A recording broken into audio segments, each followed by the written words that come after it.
good morning to Dodge Woodall. How you doing today, Dodge? I'm very good, Dan. Nice to be here. Well, it's a pinch me moment for me, my friend, because it's like the apprentice interviewing the master, the master podcast. So I feel like my homework's going to be marked. So thank you, thank you for coming on today. I really appreciate it. Dodge, you run a podcast amongst other things about the eventful lives of people, and you have some great guests. And it's safe to say that you've had and are having an eventful life. And I want to sort of channel my inner Dodge Woodall for those that listen to your podcast and say to you, let's roll all the way back and ask you how you ended up running the world's largest music and sports festival and becoming a podcast host for millions of viewers.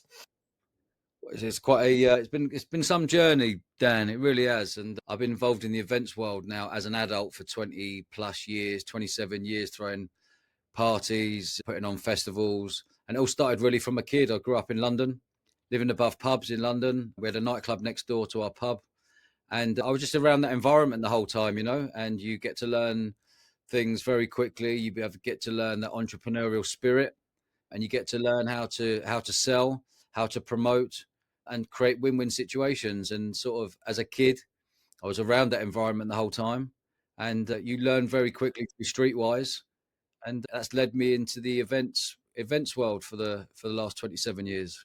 Yeah, so you really grew up. I mean, I guess, people, you grew up in a pub, people going to a pub is almost an event in itself, right? So I guess you got to see, people turning up, having conversations, all sorts. Give us some of this sort of fondest memories of those experiences as growing up as a child. Well, I guess growing up in a pub, it was a real popular pub as well. It was on the River Thames. We had a nightclub next door. It was a feeder pub. It was on 2 floors. Dad and mum were the first people. They brought DJs in there. They brought everything was fancy dress, and they threw a lot of parties in there. And it was like back in the day, people, if you remember, people would go to the boozer at 6, 7 o'clock at night, drinking that boozer till 10:30, 11, then ship off to the nightclub next door. That was the way it was in the 80s and 90s and noughties, really. And yeah, just being around in that environment, you get to see things. You're around doormen, you're around entrepreneurs, you're around business people, you're around toxicity, you're around violence. You see everything as a kid, and I absolutely loved it.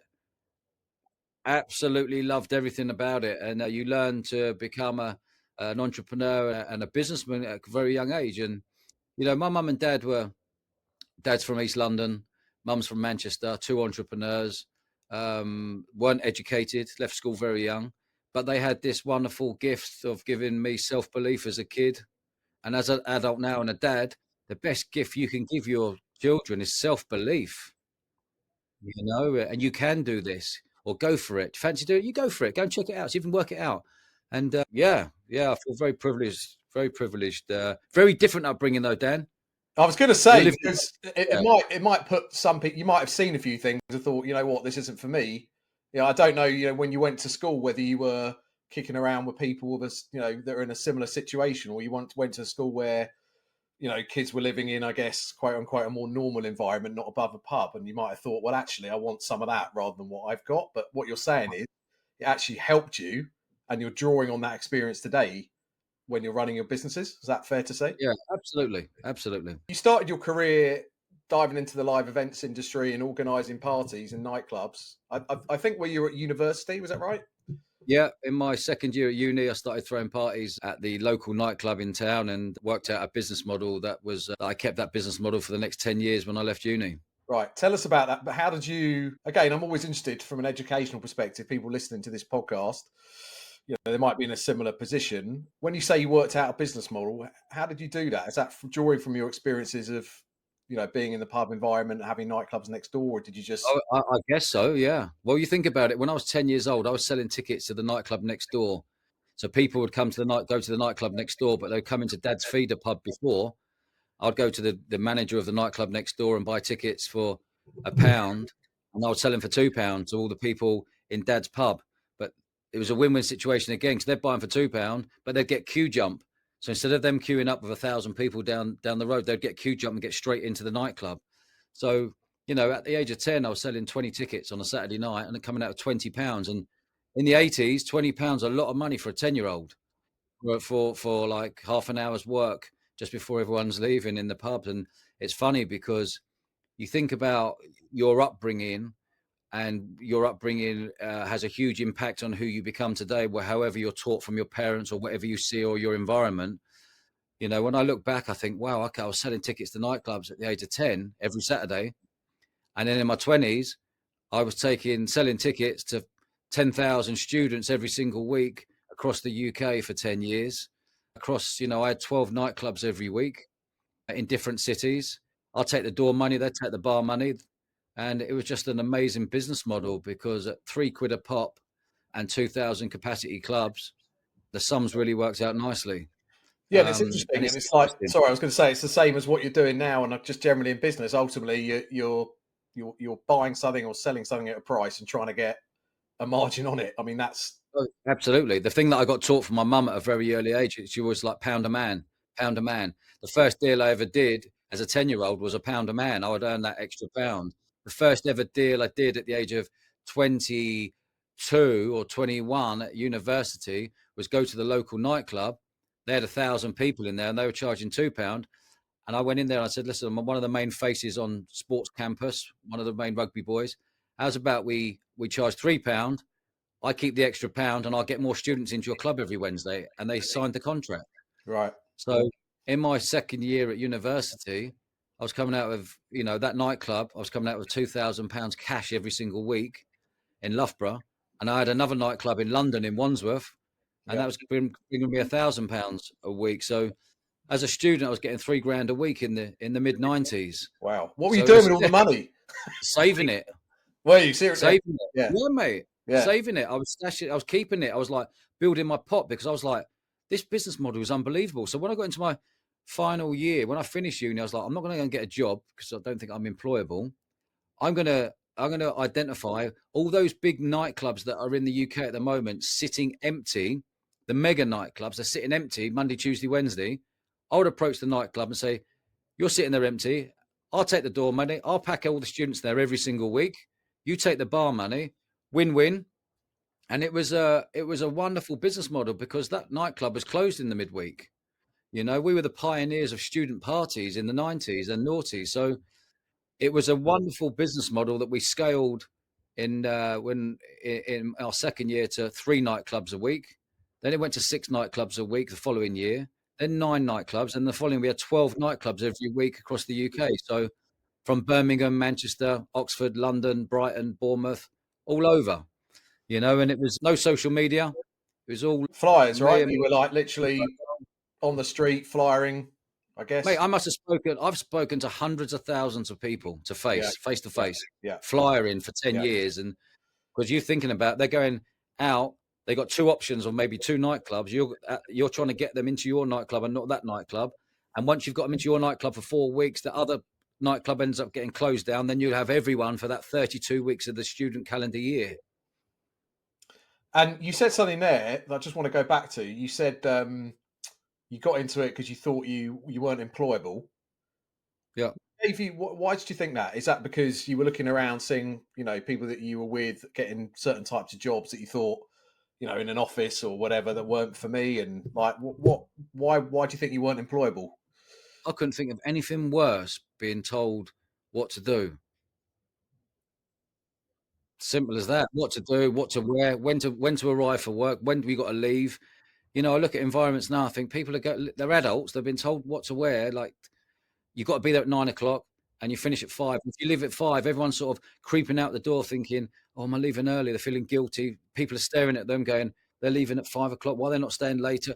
Sod that. The environment is awful in the corporate world, in my opinion. And I spotted that from a young age. And when you're a kid, you become streetwise very quickly in London.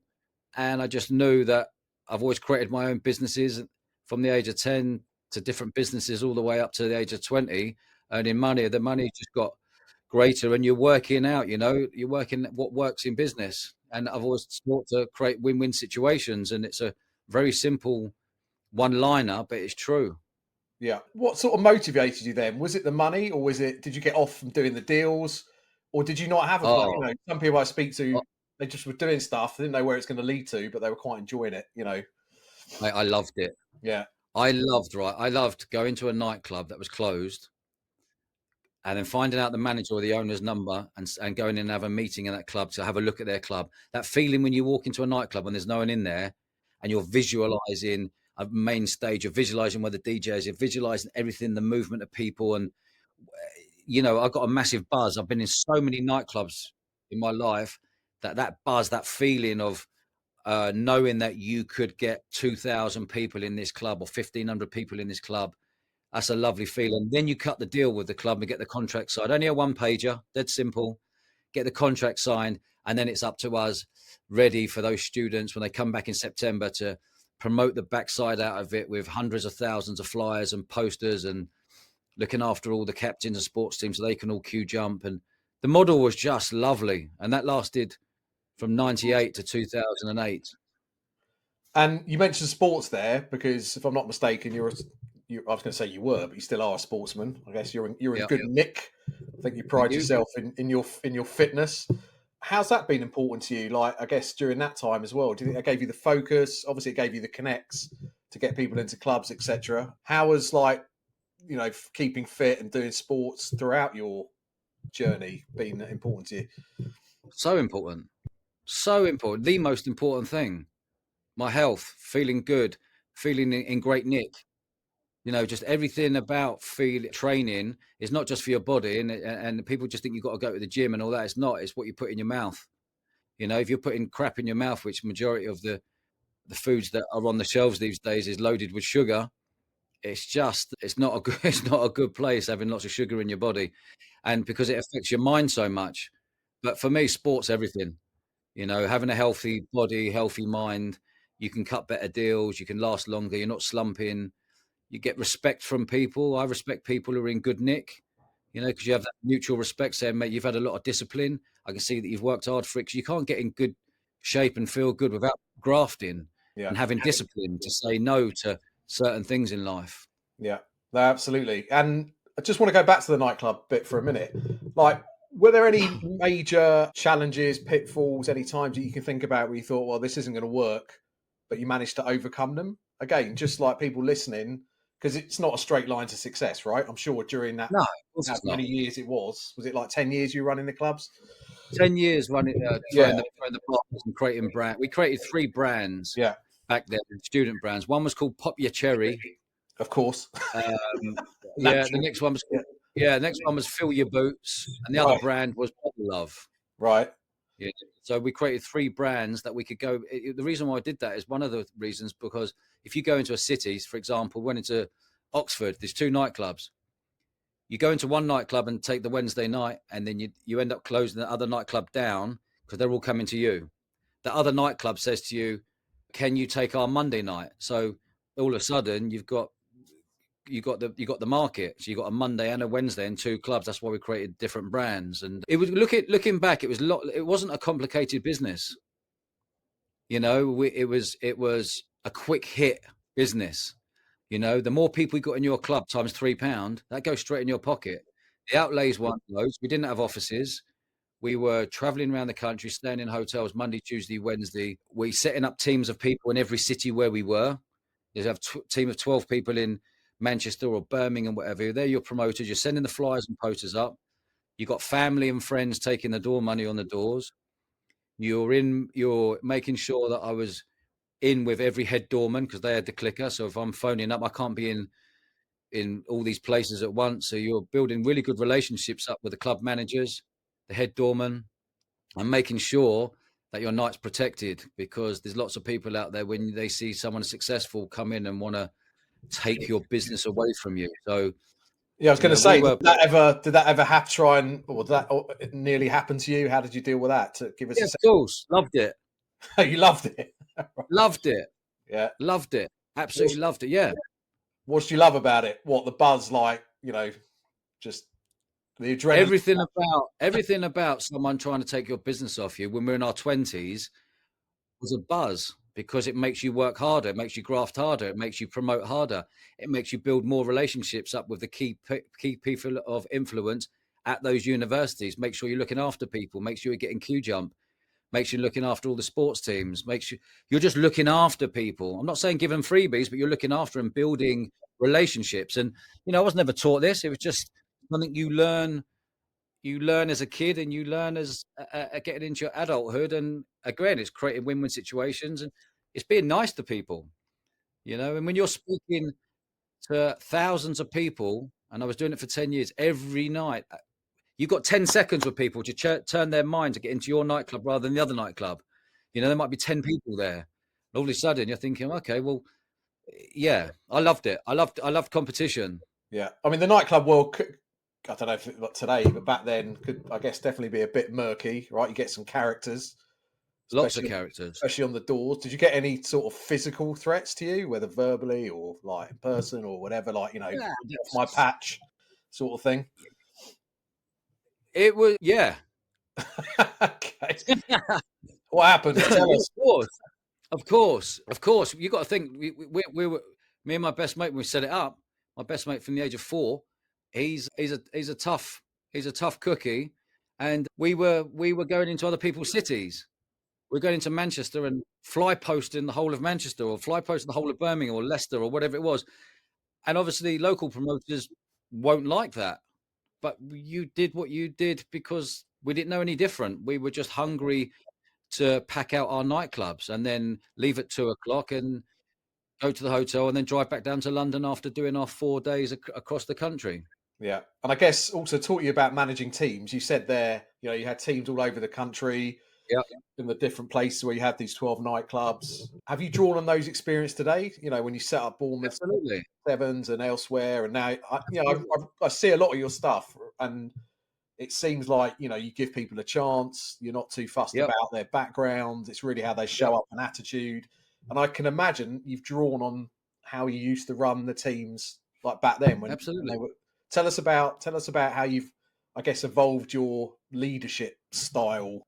Drawing on those experiences. Well, if you think about it, like when you're in your 20s and you're setting up teams of people in every city you're at, we were on the end of the phone. It's like making sure you're looking after them, making sure you're giving them the cut of the door, making sure they're incentivized, making sure they're happy, making sure that they're flyering the halls of residence, flyering people's cars, putting posters up in the right areas. And, you got to build relationships on the end of a phone. You might be 200 miles away, 150 miles away. But that leading into coming into my 30s, it went that when I left the nightclub world, it was like, right, a sport and music festival now. Then it was offices. Then it was telephones in the offices. Then it was better setup. I didn't need that setup in the world I was in the nightclub world. So it then changed to a different environment. But I brought my skill set into this environment, and that's where we are today, 20 years on. And I'm not worried about CVs, never read a CV. I'm about people. I'm about giving people an opportunity, giving people a chance, giving self-belief to people who don't have self-belief, building people up, opening doors for people, giving them my contacts. I'm not precious, and that's, I'm very lucky that I've had such wonderful people working for me for many, many years because they're loyal, because I'm loyal to them. I look after people. I like to look after them very, very well. And it pays dividends, it comes back to you. And I'm very proud that my directors over the years have been me 11 years, 10 years, 10 years, 10. They've gone off and set up their own businesses. And I've helped them and I've encouraged them because I wanted them to be entrepreneurs within the business. And the teams of people we have now, I'll encourage everyone to be an entrepreneur within our business. And that entrepreneur is the same as an entrepreneur, but they haven't got the financial risk. So if they want to try something and take a risk, go for it, but they're not going to lose out any money. And I say, give it a go. If it doesn't work, it doesn't work. Bring ideas to the table. I want people to feel very comfortable with decision making. Not be fearful if it doesn't work out, right? And you're not going to go mad at them if it hasn't worked. That's all. Yeah. I'm not in the office. I've always run my business from my kitchen. Yeah. I have. Yeah. I've got beautiful offices. I've got great teams. I run from 30 years and I'm still on the mobile phone. I do run all my business off WhatsApp. Yeah. I've got teams of people everywhere off WhatsApp. It's just a bigger version of what I was doing. Just a better kitchen. A better kitchen. Yeah, exactly. The kitchens have got better over the years. Now you got a melee kitchen where before it was Wicks or whatever it is. Yeah. Let's talk about Bournemouth Sevens Festival, because I do get a lot of event professionals listening. I want to talk about the journey, because you say it quite flippantly, went from nightclubs and be running a festival for 18 years. Yep. But let's sort of take you all the way back. What inspired you to do that, and what gave you the confidence, do you think, to launch it? What inspired me is I saw a gap in the market, like I did see a gap in the market with the student nights. And I was the pioneer of that. And I was like, wow, I've seen an opportunity, and I executed it really well for that 10-year period. And then I saw nightclubs fizzling away, and I've got a really good gut instinct on when things are not looking good. I always feel I'm always like 5 moves ahead on things. It's just something that I know. Yeah, sixth sense, maybe. And I just noticed that the nightclub world was changing because of the smoking ban. You weren't allowed to smoke in nightclubs, and the 24-hour license. All the bars were opening later, and people weren't leaving the bars at 11 o'clock, and the bars were having little dance floors in there. So I just saw all these things changing, and I was thinking, right, I think it's time to get out now. I've had a good stint in my 20s of traveling up and down the country everywhere. Now, why don't I don't want to be going to nightclubs. In fact, that was the answer. I don't want to be going to nightclubs anymore. The last couple of years, I didn't be there. I had a beautiful fiance. We moved down from London, from Chelsea. We moved down to Bournemouth. And I just wanted to be at home in the evening rather than getting changed at 8 p.m. in the evening and driving to a club or whatever. So I just saw a gap in the market. I saw that there was only about 10 festivals back in 2008 in the UK. Music festivals, the big ones, as you know, your Glastonbury's, your Isle of Wights, your festivals, your V Festival, your Reading and your Leeds, etc., etc. And there wasn't. And my background is sport, and I used to go to the Dubai Sevens, and I was thinking, hold on a minute. And I love Ibiza, and I've been going to Ibiza for 30 years, and I was thinking, how can I amalgamate creating an Ibiza feel, a sports feel, a music festival feel, and amalgamate it all into one, and then come up the idea sitting on Bournemouth Beach one in 2008, and then right, I'm going for it. But it's very, very different, Dan. And I didn't know this. Naivety is a gift in business, and it's a superpower. I truly believe naivety is a superpower. I had no mentors anywhere, and I just thought, right, let's give it a go. But I was quietly shocked early on what I was taking on. Well, let's tell us about the early days. And it's interesting you say about, naivety is a gift, because I agree with you. As you get older, you think, well, am I going to take that risk? And actually, I've learned from someone else, so that's going to be hard. And actually blocks sometimes your creative process, doesn't it? Because you think, oh, someone else has tried, that hasn't worked. Those first 2 to 3 years, and I've listened obviously to your podcast and some of the stories that you've told about it. Tell us about those early challenges. I guess financially, mentally. You had a young family, I think, at the time. Talk about that, and the moments where you thought, I can't do this, or was there any sort of moment, or did you always thought it's gonna, you just pushed on through? I was all in, mate. Yeah. I was all in. I did what I didn't realize, Dan, what I'd let myself in for.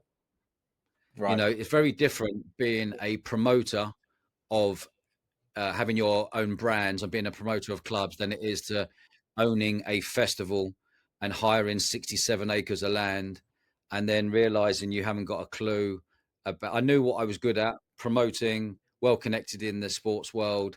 My pals at the time, all of them were playing for England rugby, and I had loads of connections everywhere. It was really nice, and I knew how to. I had 100 DJs on my books. I knew how to create a great party. What I didn't know was infrastructure. About infrastructure, I didn't know about licensing. I didn't know about marquees and showers and toilets and police and all the different contractors, the venue hire agreements. I obviously knew about venue hire. That's probably the only one I knew about at the time, if I'm honest with you, mate. but I was all in. I had no staff. I was working out of the house, and there was a serious amount of pressure. When I look back now, I'm coming into year 18 at Bournemouth Sevens Festival now, and we're still independently owned and very proud that we've had no investment from anyone, and we've built it from scratch to where it is today. And it was really tough. That first year was really tough, mate, because I was thinking I could pay all the contractors and everyone post festival. And then it got to the January, the festival was in the May, it got to the January, and everyone wanted their money. And I was like, shit, oh my God. I thought that in my naivety, little mind at the time, it was like, I thought it was going to cost 100 grand to put on, and it ended up costing 300 grand to put on. And in the January, my wife was working at JP Morgan. I was trying to juggle all this by myself, which was way too much. There was pressure everywhere. And yeah, she left JP Morgan, and she's not a risk taker. She's a wonderful human being, lovely. She's from Wales. She's all about animals and plants and greenery, and she's just beautiful, a beautiful soul. And she's about to marry a promoter from London, and so there was a lot of things going on there. And then basically we had 100 grand in, and I just said to her, look, we got to pay everyone, and we are run out of money to put this event on. So that was a really tough conversation to have with your future wife, that you've run out of money. Do you walk away from that 100 grand you've already spent on deposits for all the marquees, showers, toilets, and venue hire, etc., or do you gamble your family house on putting a party on in the field? Basically, that's what it comes down to, and that's what yeah, you did, mate, right? That's what. Yeah. We had I had a conversation. Obviously, my wife was really nervous about it. There was a few tears, but we had that honest conversation, and she backed me, Dan. And I promised her then, like, we'll make this work. But I didn't have a clue, mate, because when you don't know how many people are going to buy tickets, because no one bought online. Everyone back then in 2008, no one put their credit card details into a computer back then. There was no social media at the time. Everything that could go against you at the time, the most difficult parts were there. So we ended up remortgaging the family house, and it was 5 months of proper graft, so much pressure. And bless my wife, she didn't deal with it as, she was crying in bed 5 nights a week, thinking, if people don't turn up to this event you're telling me that they're going to turn up to, we're losing our house. So that was the reality of it. And I mentor other entrepreneurs now, Dan. I always talk about calculated risks, and that certainly wasn't calculated, mate, that one. I was going to say, like, would you do it again? 100%. You would. 100%, but it's very different now, Dan, because I'm in a different financial position. No, but I mean, looking back, if like you were speaking to younger Dodge. No. If I was, that's a really good question, mate. If I was advising a younger Dodge, and he came to me now and was like, I'm thinking about doing this festival, it's going to cost 300 grand, and he kind of knew the sums that I would say, whoa, stop. What are you doing? This is too dangerous. And you want to remortgage your house? Stop. Don't. Hold fire. Because this was in a recession as well, Dan. I forgot to mention that was 2008. Yeah, 2008, yeah. No one was lending money. No one was, the world went tits up at the time. But I did see that as an opportunity, like I did in 2001 when I created the brands, with everything went tits up, when it's tough in 2001 with things going on. And then 2008, and now in the pandemic, creating two new businesses in the pandemic, and in another recession as we're sitting now. So I do see these areas as great opportunities, because a lot of people can curl up and think, oh, it's not the right time. But you can never waste a good crisis.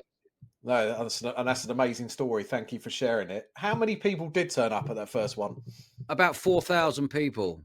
Right. Was that? And I was basically, it cost 300 grand to put on.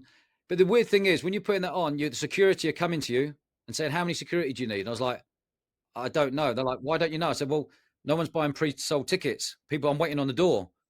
I've built this festival, all the marquees and the bars, and everything was up there. All the sports teams were coming in, rugby, netball, with the sports teams coming in. But I didn't know how many people were going to come and party. So you don't know how many toilets to get. You don't know how many security to get. The police are saying how many people are going to be there. I was like, I don't know. Everything was the unknown. Everything. And it's only when how much spend per head is it going to be? I don't know. It was all the don't know. So, in that first year when we tallied all the money up, we made £1,000 profit. Right. Which was, look, to In be year honest, a few weeks before that, you would have taken that. If someone had said 6 months earlier, you would have bitten the hand off. 100%. Melvin Benn, who's one of the big festival promoters in the UK, part of Live Nation and he owns Festival Republic. He said to me, it takes 7 years for a music festival to break even. I told him the sums, and when he came down, he was like, God, you made £1,000 profit. You are onto a winner here, mate. Don't change a thing. So I've just lived and breathed this now for 17 years every day and built to where we are today. Yeah, But tell us there's so where many you are stories. today. Sorry, tell us where you are today. How many people Yeah. are you expecting this year? Well, we've been sold out for the last 7, 8 years, 30,000 people partying, 400 plus competing teams coming from all parts of the UK, live acts, 100 live acts, DJs, many celebrities, TV crews, and we've created an amazing festival with an unbelievable vibe there of that ethos of fun, people dancing, fancy dress, dancing on tables, great customer service, making sure that that we have 1,000 staff who work on the festival over the weekend every day, making sure every one of them is representing myself and our company in the right way and greeting people and smiling and being happy, and it just rubs off. It's all about the customer experience, because if you create a wonderful experience, they're going to go and tell 10 people for the following year. And now social media, they'll be telling tens of thousands of people once they post on social media. So it's social media has been a game changer for me personally, Dan. It's made things a lot easier. I don't have to go and flyer and poster now since Well, Mark Zuckerberg. Essentially, it's like digital flyering, but yourself, like Amazing. and sort of online. I just want to you mentioned, like, you've been sold out for 7 years. You've got thousands of people. I'm sure turnovers running into the millions. You just Yeah. stop and pause and think for a minute, where the story you just told us from 2008 to 18 years later. I mean, can you quite believe what you've achieved? Like, given the story you just told me about those moments with your wife mortgaging the house, do you sort of pinch yourself and think, or do you not stop? You just carry on. You just keep. No, I think as I'm getting older, Dan, I'm starting to reflect a bit more. I think the pandemic slowed me down. 2020, it made me stop and reflect and see where you've come and what you've achieved and how many smiles you've put on people's faces over the years. We've sold over 1 million plus tickets to our own personal events, our own events. And for me, it's all about bringing people together and putting smiles on people's faces. And I'm very lucky and privileged to have a job, if you can call it a job, of being able to do that. And yeah, reflection has been a wonderful thing. And I love risk, Dan. I've risked all my life. I love risk. I'm not an addictive personality on booze and sweets and sugar, whatever it may be, or gambling or whatever. But I gave a talk the other night, and this woman put her hand up on a Q&A and went, because we were talking about addiction and stuff, and she was like, "I think you are an addict." I was like, "Okay, what you thought?" She went, "I think you're a risk addict." I was Yeah, like, yeah, shit, yeah, you're actually right. You're actually right. So yeah. it's my addiction, I guess. Adrenaline, and obviously it hasn't been a straight line from that, from No, 2008 to where it is now. If you're going to pinpoint, again, a few people listening that are in the events industry, they're thinking of launching their own event, or they're in year 3 and you know, they want to see a path of success. Give us a sense of some of the sort of key things that you think have contributed to the success of the festival. Some of the strategies, tactics over the years that you thought, actually, yeah, I did this and that was a game changer. yeah, yeah. I'm always tweaking. Yeah, I'm always tweaking and always testing and trialing stuff. So if you go over the years, like the core values of the festival is the sport. right. And then the music festival was the second core value. And amalgamating those two has been fantastic. But the two audiences, year one, it was all about rugby sevens, how many teams can get there. And we had 96 teams compete in year one. I was only thinking 24. Then we added netball in, which generated more money. Then you got more girls there, and more girls there creates more boys there. And then one year we added a sport called dodgeball. because I watched the movie, and obviously my name's Dodge. I was like, why don't we try this dodgeball thing? It'd be a right laugh, see what happens. That generated another £100,000. I was like, oh Wow. my God, this is amazing. Then we added a VIP that generated 60 grand in the first year. Then the following year, we had a VVIP for all the celebrities and people who wanted posh toilets and their own beautiful, it's like an event within an event, like Sure. full flooring, lovely bars, nice house music, table service, bottles, just everything. It was lovely. And that put another, I don't know, 200 grand on the bottom line. So all of a sudden, I'm like trialing all this different stuff to see what works. And it was, and then you start tweaking the prices, and then you start doing early birds, and then you start working it all out. And we were one of the first to really be transparent with our ticket prices. Yeah. Back then, a lot of festivals never showed you what the next step, the next stage was. Phase 1, phase 2, phase 3, and I hated it. So we just said, right, let's just be transparent. Phase 1 back then, I don't know, Jesse and the ticket, £50. If you buy it by the end of the month, it then changes into £70. And the next month changes to £90. But all the other festivals weren't showing you what it would be the next month. Right. So I thought that was really, I didn't like that. So we were just really transparent from the start that the earlier you buy, this is the money you're going to save. And, it was constantly making the service better. We're constantly every year making sure that people get a quick pint, because it's a high volume drinking festival. You're talking sports people, who like to play hard and party hard and but I'm constantly tweaking. I think that's the first thing. The most important thing is how you can keep improving. And the other most important thing, well, one of the most important for me is brand. A lot of businesses come and go, but brands can really stay. People buy into your brand. This is what people talk about when you're not in the room. This is how people will describe your festival, your brand when you're not there. And we're known to be a brand to look after people and create a great atmosphere. That's the other one. And brand's so important, so important. And then again, knowing your numbers. You have to know your numbers. I speak to many festival owners and some festival owners, I'm chatting to them, who are really well-known festival owners, and I dig a bit deeper about the numbers. They don't know them. And I'm quite shocked sometimes. They've made it work not knowing them. Good luck to them. But you need to know your numbers. You need to know what's going out. You need to know what's coming in. And I've always worked off the mindset of, from a young age, even from the clubs, make sure you break even and everything else is a bonus. Yeah, that's good advice.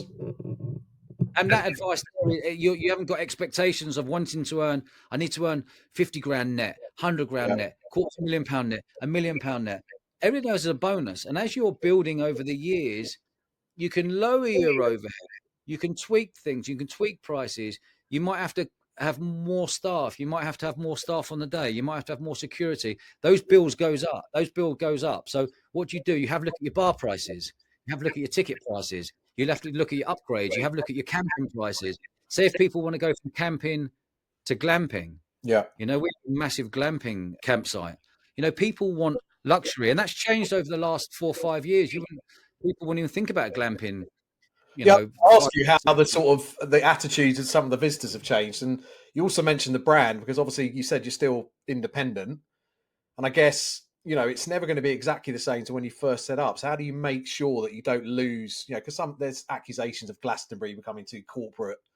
It's not what it was like back in the day, and so on and so forth. Everyone's going to say that, Dan. That's what happens. That's what happens when you're a commercial business. Yeah. People look at Ibiza now, and if you went there in the 90s, and they were good times. We all did 90s and noughties, and I've people on the podcast now from Ibiza Club. People are always talking about, it was better in my day. It's gone too corporate. Just the way the world is. It's just the way. Look at East London. Look how it's changed. East London's changed. Look how Glastonbury, I still think, has a wonderful ethos of originality and where it's come from. But you are going to have brands who are going to pay a lot of money to be there because they're getting eyeballs on their brand. So things evolve, businesses evolve, and we don't want to. I certainly don't want to be one of those people. God, it's better in my day, because I used to hear that when my dad was around or my granddad was around, and things evolve, music evolves, and I do have to say though on that the music in the 90s was a lot better than it is today. 100%. Maybe because your dance moves were easier to do. Just I've got get two started. left feet there, mate. I've got. Well, you got some great acts, haven't you? Got, is it Ella Henderson this year as well that you announced? Ella Henderson this year. Over Yeah, the years, we've done all sorts of chasing status yeah, and rudimental example, and the most important thing, Dan, is it took me 10 years to put an act on. I never wanted to put an act on because I wanted to beat the business model of the music festivals. I've seen so many music festivals come and go because they've gone in for a £2 million lineup. And your production costs of £1 million, your break even's £3 million. You're putting serious pressure on yourself. We've created a festival that people are coming for the fun, for the experience, for the color, to meet new people. You know, our festival's 70% women. Most festivals be 10, 15% women, so it's important that we've kept to our core values, and all we've done is added acts on. But I've never want to go down that we are now a music festival with 10 big acts, and that's not what we're about. What we've done is, over the years, is we've sold the tickets out, and then in May, a month before the festival, we go, boom, we've got a headline act for you, where everyone's bought the tickets like, wow, what a nice touch. So we've beaten the business model of a music festival, what they're doing, because I think it's very, very dangerous, Dan, paying so much money for acts to sell tickets. And if those acts, that DJ might cost you 100 grand, for example, and he didn't sell the tickets you're expecting, you're under pressure as a promoter. You're under serious pressure. It shouldn't be, it should be where we are at the moment, where lots of pubs are closing, which breaks my heart of our British culture. It breaks my heart. That's a whole new subject, mate. But seeing nightclubs closing down, pubs not around, people need people. We need to be environments where we can have chat to people and have a laugh with people, meet new people and tell jokes and have a fun and have a couple of pints. We've lost that in the UK and we're losing it very, very fast. And the only area that people can go and do that now is festivals. And it's important that people back their local festival. It really is. Whether you're a BH postcode in Bournemouth or whether you're a Manchester postcode, people have got to support their local festivals, because that's what's keeping everyone sane at the moment, having fun in the field. You can forget everything going on, pressure in your life, where it's mortgages, whether it's whatever's going on, a job you don't like. You can go in that field and party for 3 days, meet new people for life. You might meet a partner. We've had so many people get married from our festival, kids and whatever. So we've got to keep these things alive. And we're in, festival world and every sector at the moment. It's tough. And we're very lucky that we're in the events industry, which is, for me, the most exciting industry in the world, if anyone works in this industry, because we're meeting new people all the time. You can travel. Every day is different, so. yeah. Thank you. I love it, Dan.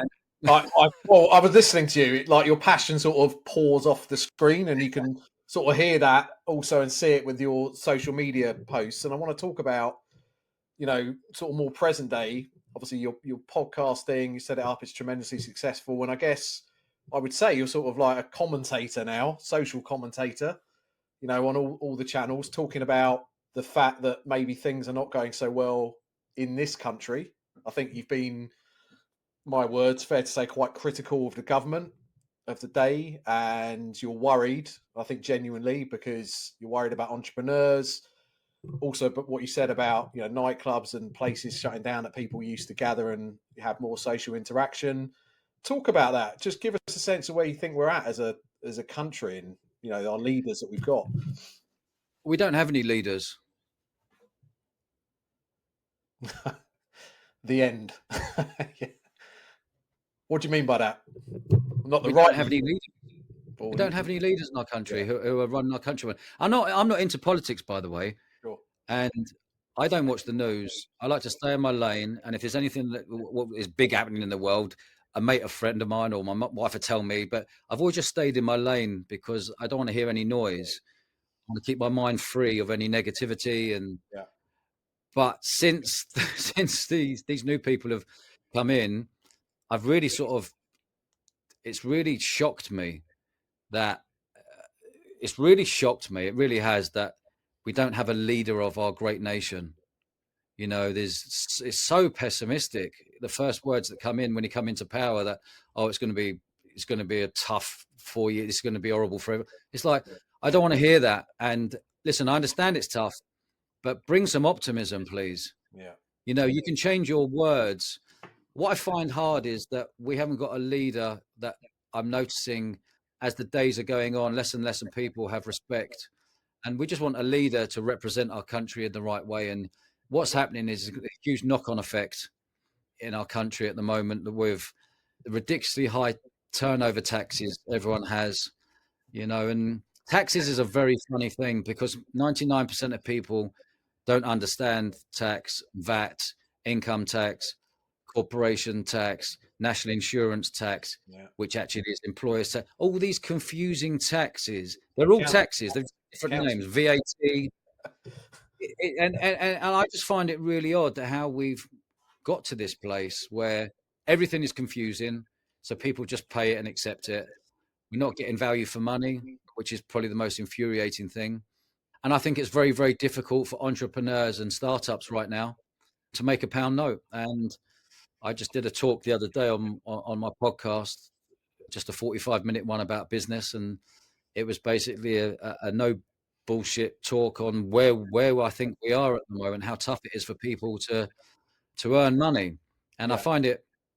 I find it upsetting that we don't have leaders of business in our government, you know, really wanting people to succeed in business, because anyone listening out there who's in the events industry, everyone is a grafter. Whatever sector you're in is very, very difficult. The events industry is a beautiful industry of wonderful people who are problem solvers. And you know, when you're at the end of the year, if you're set up a startup business and you've turned over more than 90 grand, and now you've got to realize you've got to pay VAT an extra 20%. You're thinking, what is going on? My turnover is not big enough to make my sums work. At the end of the year, I've worked so hard and and I haven't got much to show for it. That creates on a knock-on effect of people going, is this for me, this entrepreneur world? And we need more entrepreneurs in this country. And it annoys me.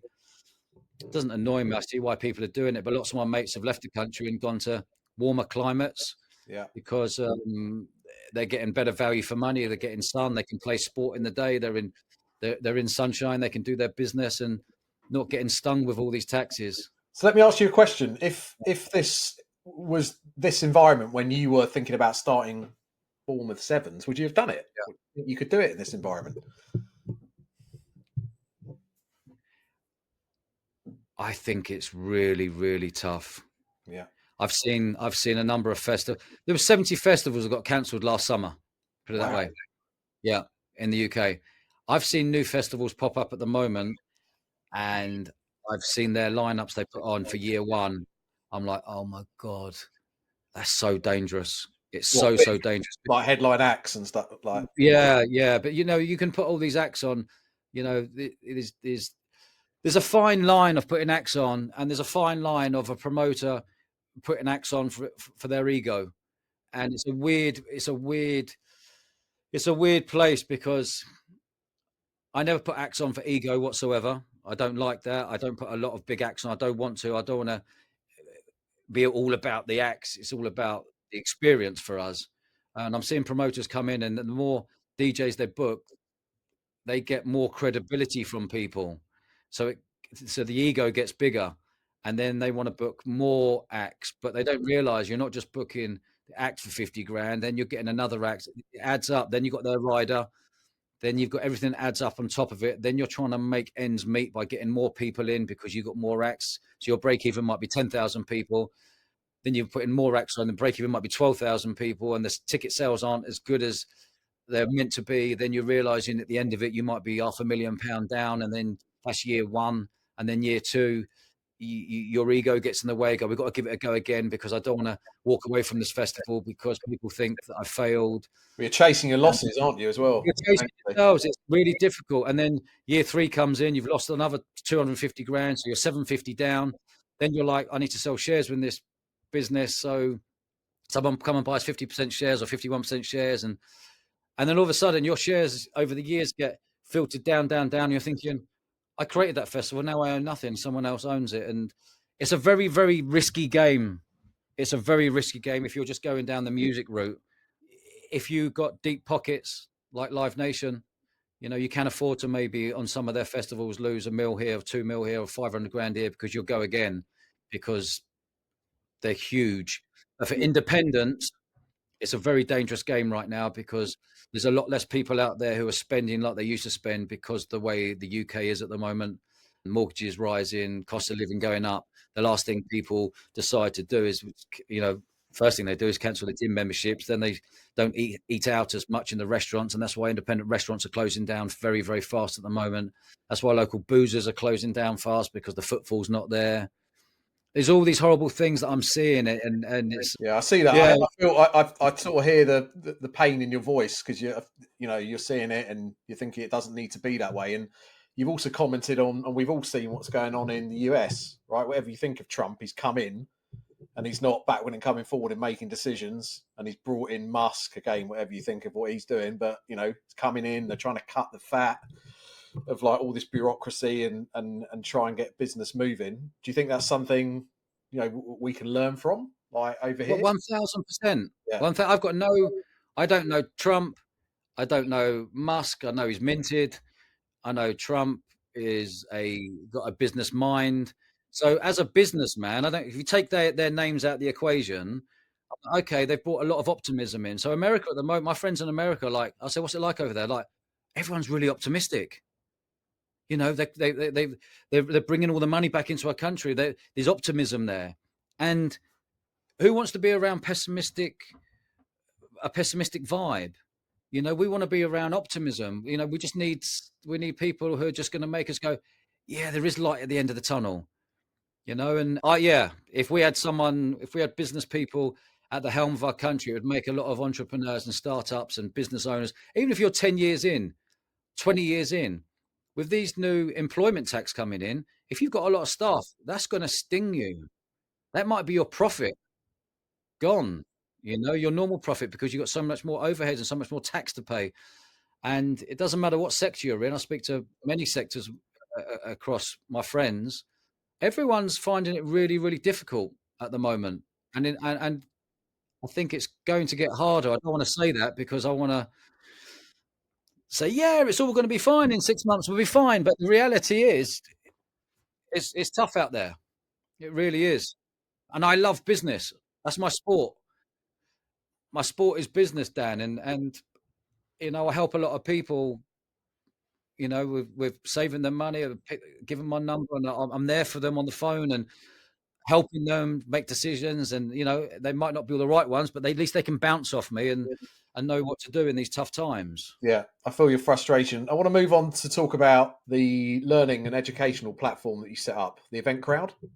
Yes. And, I think I saw a post the other day, someone put they've just been accepted on level 5 of the Event Crowd. And I know it's something you're pretty proud of, but you're passionate about getting people into the event industry that don't necessarily need to go down the degree route, right? This is just another opportunity for them to do that. Talk about the Event Crowd, what it is, who it's for, like why you're passionate about it. Give us a flavour of the platform. Well, I come up with the idea. I lost my festival in 2020 due to the pandemic. It got cancelled.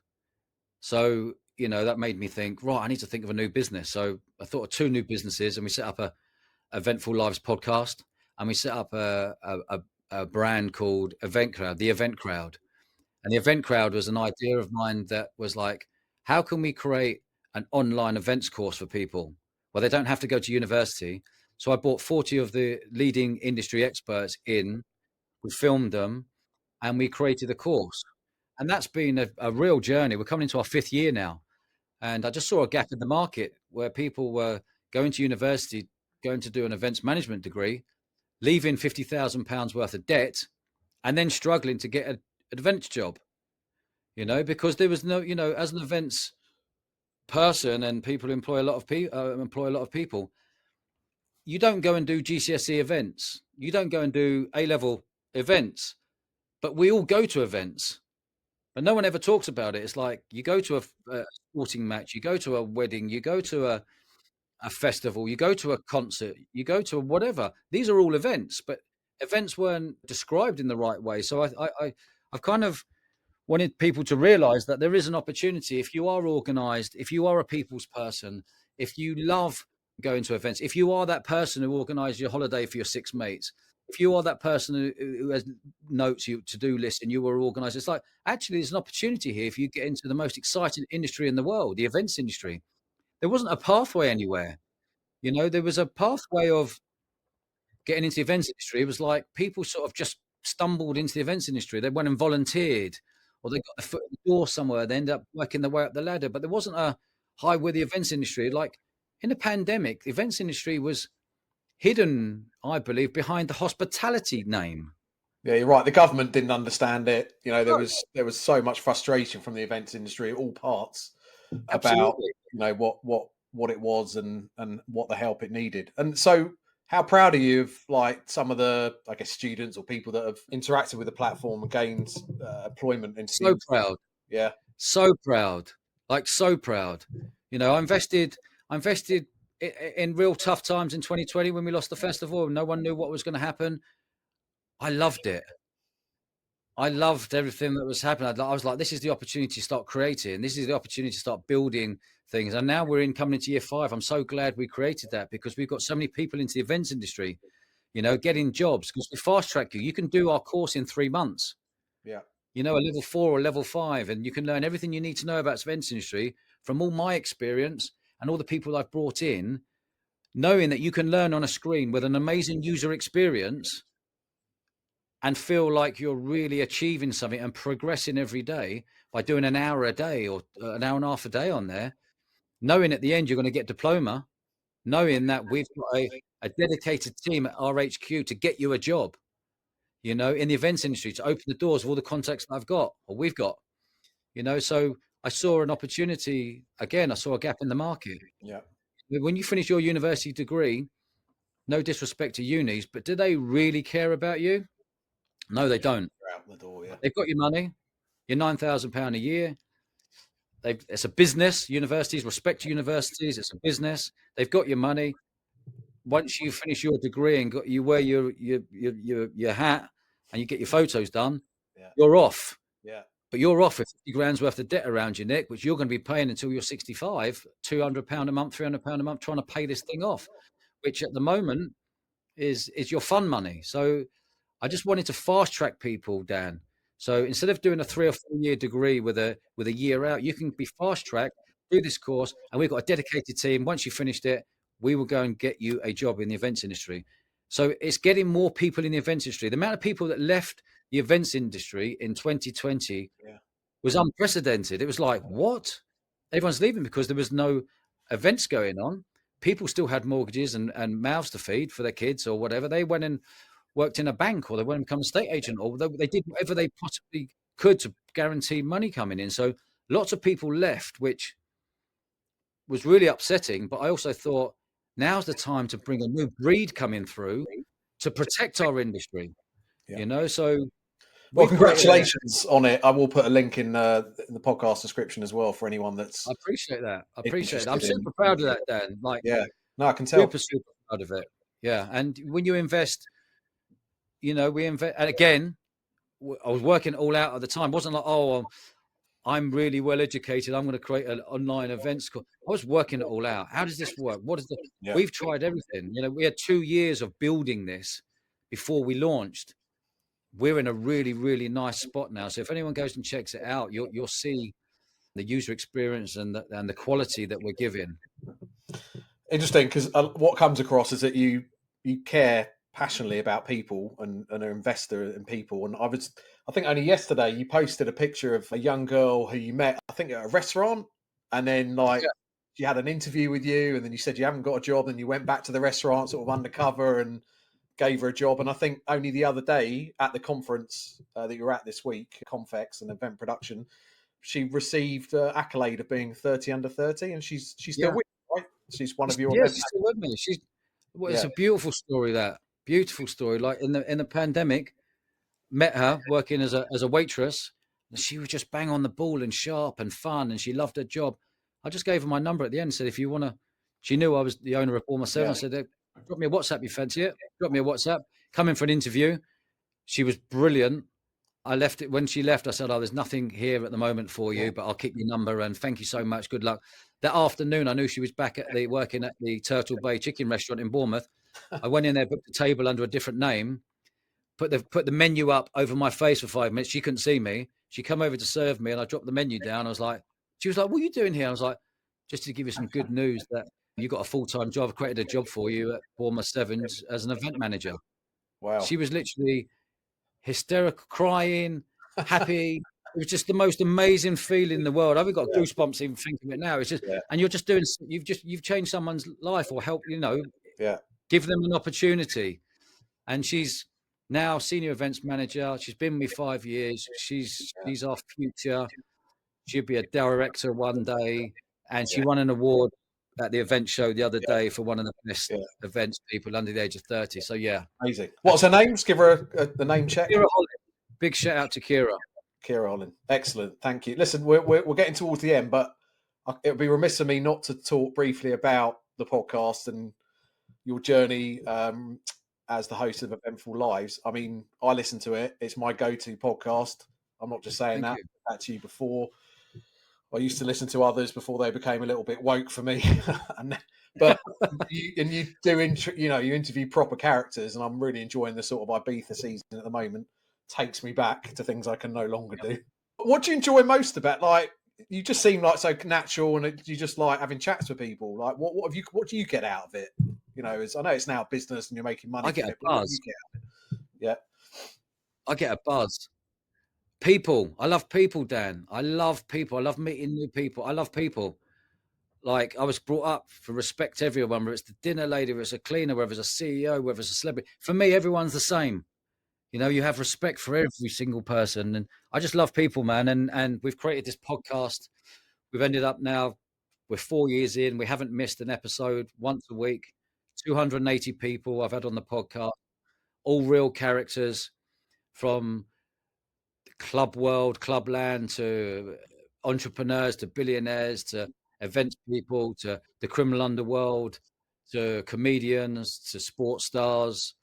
And I could go down the route of going down loads of celebrities. I haven't gone down that route. I've gone down the route of real characters, real people, real stories. And we're blown away how much the podcast has grown. And it's a lovely feeling because it's real. Whether I'm talking business with people, it's real. There's no fluffiness in there. And I love it. Absolutely. Yeah, it's amazing. I mean, I'm just thinking about what you've said to me, about all the other businesses that you've started. I guess it's been similar with the podcast, that you didn't really know what you were doing, I guess. Right? Similar to the festival, possibly the nightclubs that you had an idea because you lived above a pub next to a nightclub, but you actually haven't run them yourself. I'm just thinking about this whole conversation and sort of advice, for other people, that sometimes you've got to jump in. You have an idea, you work it out, right? You figure it out. Not everything's going to be perfect. Like, you've got all the tech set up and all the staff and all this sort of stuff. Would you agree with that? 100%. Yeah. I've winged it all my life. But you can wing it, you wing it. As long as you're learning and tweaking every day, working it out. What do we need? I didn't know what a podcast was when I first started, Dan. I could literally never listen to it. I didn't know what a podcast was. But I know I'm well connected and got, I'm one phone call away from anyone in the UK. And if I can't get hold of one person, I'm 2 phone calls away from anyone. And it's just, you just, anyone listening out there, stop procrastinating, stop overthinking things, just start and work it out. It's I've got no more advice than that. Yeah. Like, and I don't, it can eat away at you. Imagine the thought of being old and looking back going, oh, I wish I'd done that. I wish I gave that a go. Imagine being stuck in a job that you don't enjoy and you have to go to work. You have to drive to work, put your clothes on, drive to work, get to work, look around and say, I don't really like most of these people in here. What am I doing? And leaving and going home, watching Netflix, thinking, oh, I've got to get up next day. Stop.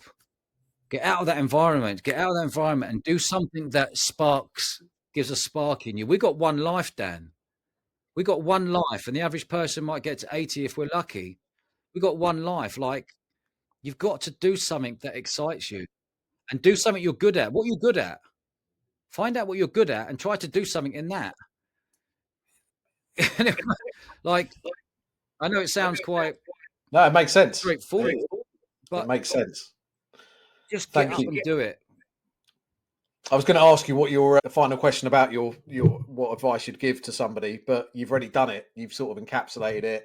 It's, try something. Don't think, because you haven't done it, you won't be able to do it, or just because I guess someone else has already done it or doing it, you can't always also do it as well. But that's a good, Dan. If someone else is already doing it,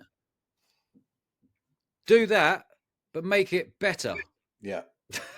Like, go and, don't reinvent the wheel. If someone's got a business that you like, do your homework. Pick up the phone under different voices and phone that business office to find out more information. Go on all over their website. See if their customer service is good. Find out if it's poor. Find out are they quick at getting back to people. If you send them an email, they get back to you in a week, or will it slip through the net? If you call them, are they efficient? Like, whatever you're doing out there, don't reinvent it. Go and see who's successful out there, but just make it better. Sure. Then you've got a business. Dodge, it's been an absolute pleasure. You've ticked a box on a bucket list of mine, so I really appreciate it. I've really enjoyed listening to your podcast. If people aren't aware of it, again, I'll pop a link. You do have some proper characters on there. And listen, we wish you the best of luck with all your endeavours, and I'm sure, in 5-10 years' time, you'll have a bunch more. Yeah, mate, I've really enjoyed this, Dan. Thank you for the invite. And anyone listening out there in the events industry, stick with it. There is light at the end of the tunnel. We are in tough times at the moment, but we were in tough times in 2008, 9 and 10. We will get through this because the events industry is the most exciting, fun industry on the planet. Stick with it and make sure the events industry stays strong.